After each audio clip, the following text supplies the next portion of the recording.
हर हर महादेव दोस्तों, मैं पहुंच गया हूँ केदारनाथ मंदिर। हर हर महादेव जय बाबा केदार की। मुकेश कोई जोशी। है भैया तो देख लेना यार, और तुम्हारे उत्तराखंड में ऐसे ऐसे चोरी होती है। एक ही हेलीकॉप्टर यहाँ पे पड़ा हुआ है। बर्फ ही बर्फ, बर्फ के पहाड़, वहाँ मेरी फट रही है। प्लीज़ अपनी यात्रा कंप्लीट करने के लिए ऊपर आइए, भैरव जी के दर्शन करिए।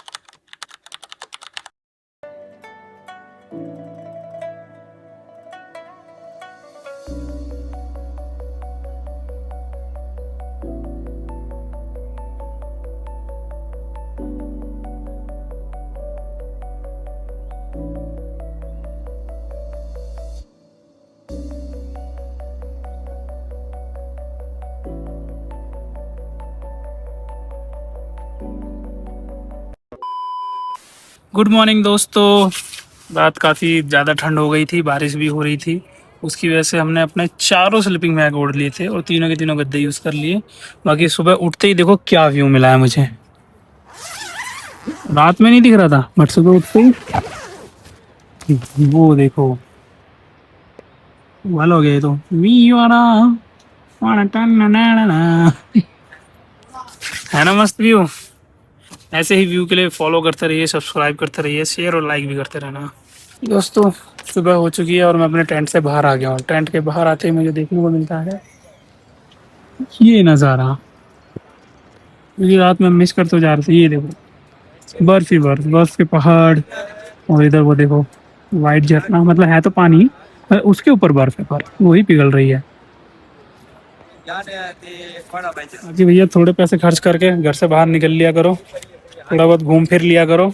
जिंदगी में कुछ नहीं रखा, जितना एक्सप्लोर करोगे उतना ही अच्छा रहेगा दोस्तों। केदारनाथ मंदिर अब बस 3 किलोमीटर रह गया है। मतलब सुबह उठ के चढ़ाई करने में थोड़ी दिक्कत हो रही थी।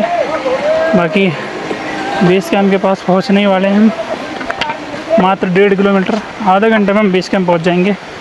उसके बाद में वहाँ से मैं बाबा के दर्शन होंगे। और एक ये देखो, ये जो आपको उस साइड दिख रहा है ना, वो पुराना रूट है जो 2013 की बाढ़ में धुल गया था। मतलब कुछ लोग अभी भी जाते हैं वहाँ से। आप मत जाना, थोड़ा रिस्की है। और अभी देखो उधर है बेस कैंप।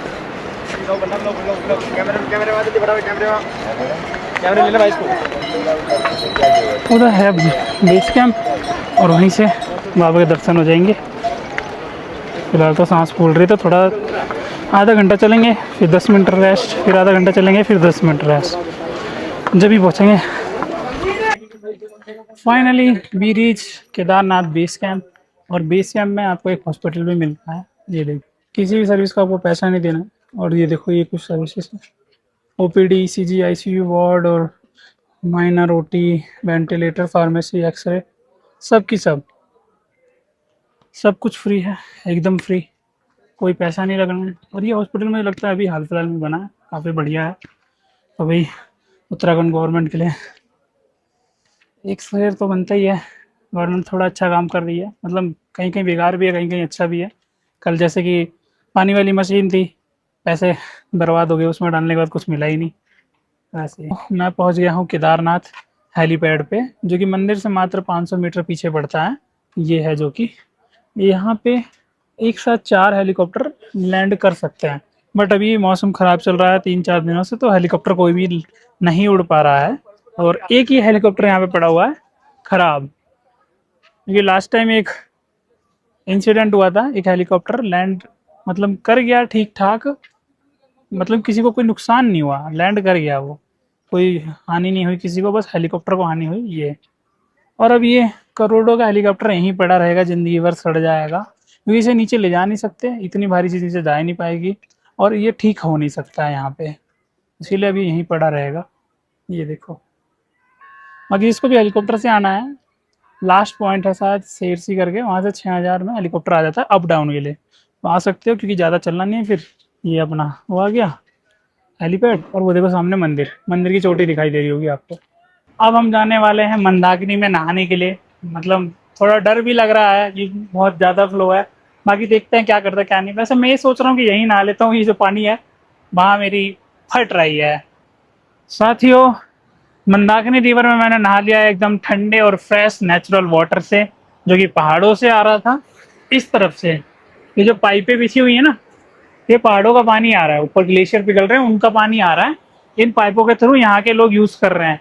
तो मैंने वही फटा हुआ पाइप था उसी से नहा लिया, मस्त मजा आ गया, ठंडा ठंडा एकदम शुद्ध मीठा मीठा पानी। अब चलते हैं अपने दर्शन करने की ओर, करते हैं दर्शन, फिर आगे का देखते हैं। खैर भैरव मंदिर भी जाना है, फिर उसके बाद जो टाइम बचेगा फिर उसके हिसाब से देखेंगे। हर हर महादेव दोस्तों, मैं पहुंच गया हूँ केदारनाथ मंदिर।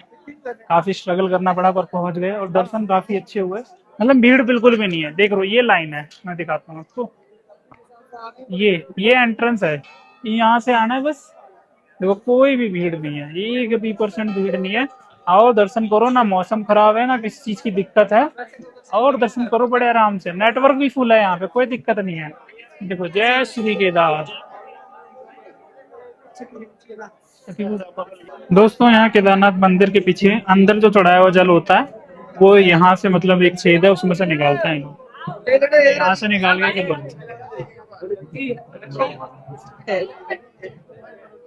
और उसमें एक मतलब गड्ढा सा है, उसके अंदर से निकालते हैं।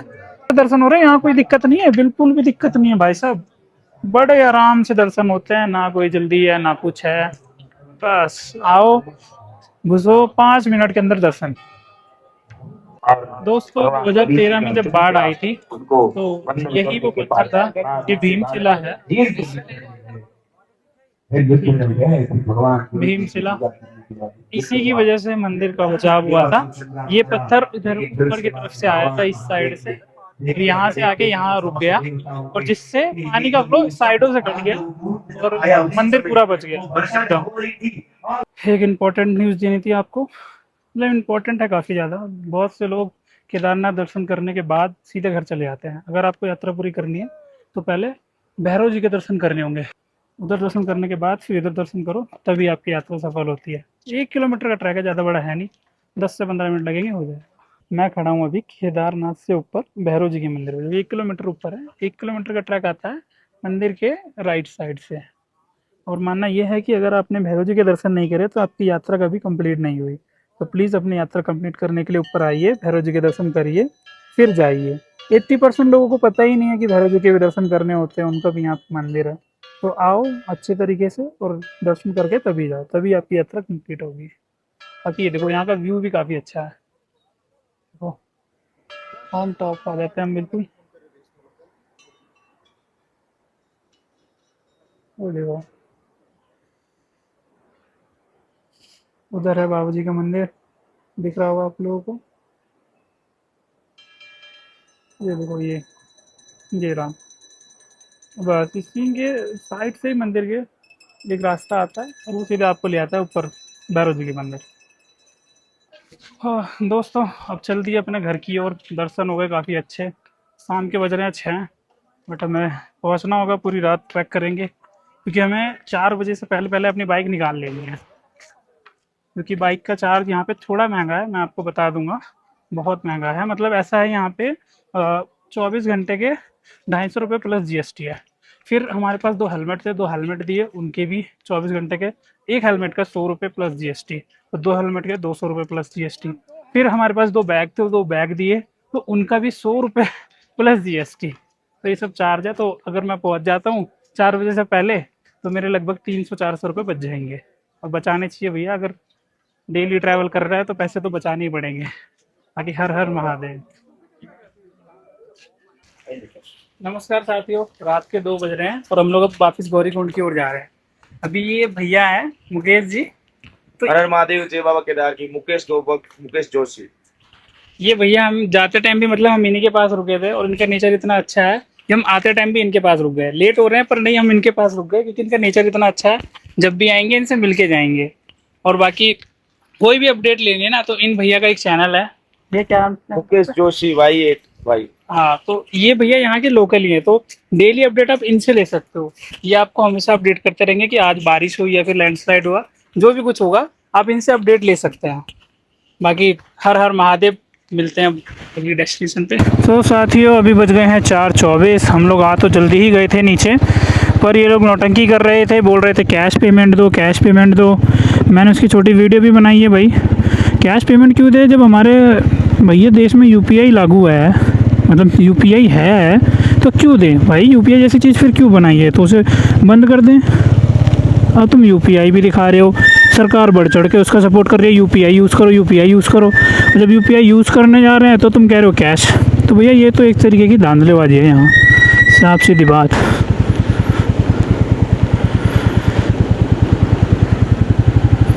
तो चलो जी, अब चलते हैं दिल्ली की ओर। और अगर कोई है भैया तो देख लेना यार, और तुम्हारे उत्तराखंड में ऐसे ऐसे चोरी होती है, इसको बोलते हैं चोरी, तो अपने यहाँ की चोरी संभालो।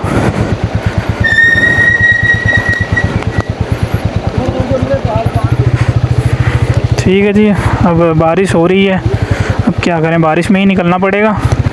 निकलते हैं कहीं, स्टे देखते हैं, वहाँ रुकते हैं। यार यहाँ तो सब बेकार है हिसाब, सब बर्बाद हो गया पूरा। मतलब बारिश में भीग भीग के इतना परेशान हो गया मैं। ट्रिप तो अच्छी रही, मज़ा आया भाई, दर्शन तो बड़े आराम से हो गए। और अभी देखो बारिश हो रही है। बारिश मतलब जब जब हम ड्राइव करने पहुँच रहे हैं बारिश हो रही है।